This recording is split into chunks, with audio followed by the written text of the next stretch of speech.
गुणवंतांची, ही भूमी संतांची, ही भूमी गुणवंतांची, ही भूमी समतेची, ही भूमी एकतेची. या ओळीला सार्थ ठरवणारी माझी भूमी म्हणजेच माझा भारत देश. आपण ह्याच भारत देशाचा जर 75 वर्षापूर्वीचा इतिहास पाहिला तर पारतंत्र्याच्या खडकाळ भूगर्भातून स्वातंत्र्याचा मोती शोधण्यासाठी देशभक्तांनी आपल्या प्राणांची आहुती देत, आपल्या पायाची कुदाळ व हाताचा खोरा करत ते घामाने भिजले नाही तर रक्ताने भिजले. आणि याच आपल्याला रक्ताची जाणीव ठेवत आज माझा भारत देश चौफेरीच्या प्रगती करत आहे. तेव्हा व्यासपीठाला विचार मिळतो, खरंच भारत हा महासत्तेकडे वाटचाल करतोय का?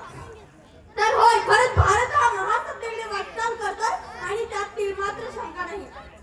जो दुनिया में दिखाई दे उसे कहते हैं खामोशी, जो दुनिया में दिखाई दे उसे कहते हैं खामोशी, जो आंखों में दिखाई दे उसे तूफान कहते हैं. हम अपनी जान के दुश्मन को अपनी जान कहते हैं, मोहब्बत की सी मिट्टी को हिंदुस्तान कहते हैं, हिंदुस्तान कहते हैं.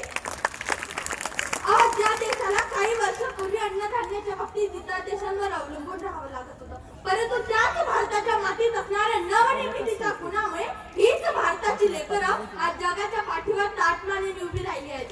आज भारत देश एक अन्नधान्यामध्ये स्वयंपूर्ण तर झालाच आहे, परंतु जगाचा अन्नदाता पोषण करता झाला आहे. आज भारताने कृषी क्षेत्रात आधुनिक तंत्रज्ञानाच्या माध्यमातून नवनवे प्रयोग करत इस्रायल सारख्या कृषी क्षेत्रात प्रगत असलेल्या देशासोबत आज भारत स्पर्धा करू लागला. भले सागर भारत हो, विश्वात झोपून राहो, गरिबांचा देश म्हणून ओळख असलेल्या याच भारताने आज जागतिक पातळीवर आपले नाव उंचावले आहे. भारताने आपली आर्थिक व्यवस्था बळकट करत स्थानिक उत्पादनाला प्रोत्साहन दिले. अमेरिका, चीन नंतर तिसऱ्या क्रमांकाची 5 ट्रिलियन अर्थव्यवस्था म्हणून भारतीय अर्थव्यवस्था नावारूपाला येत आहे.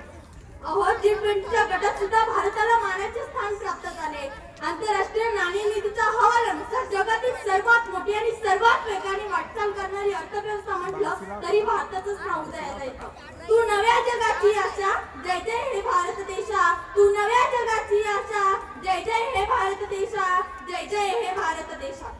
राष्ट्रीय सुरक्षा परिषदेमध्ये भारत हा कायम सदस्य राहावा यासाठी श्रीमंत देशांचा मोठा आग्रह दिसून येतो. आणि मला तरी वाटतं की श्रीमंत देशांचा आग्रह म्हणजे भारत हा महासत्तेकडे वाटचाल करतोय असं ज्यावरून दिसून येतो. भारत हा महासत्तेकडे वाटचाल करतो यात मात्र शंका नाही.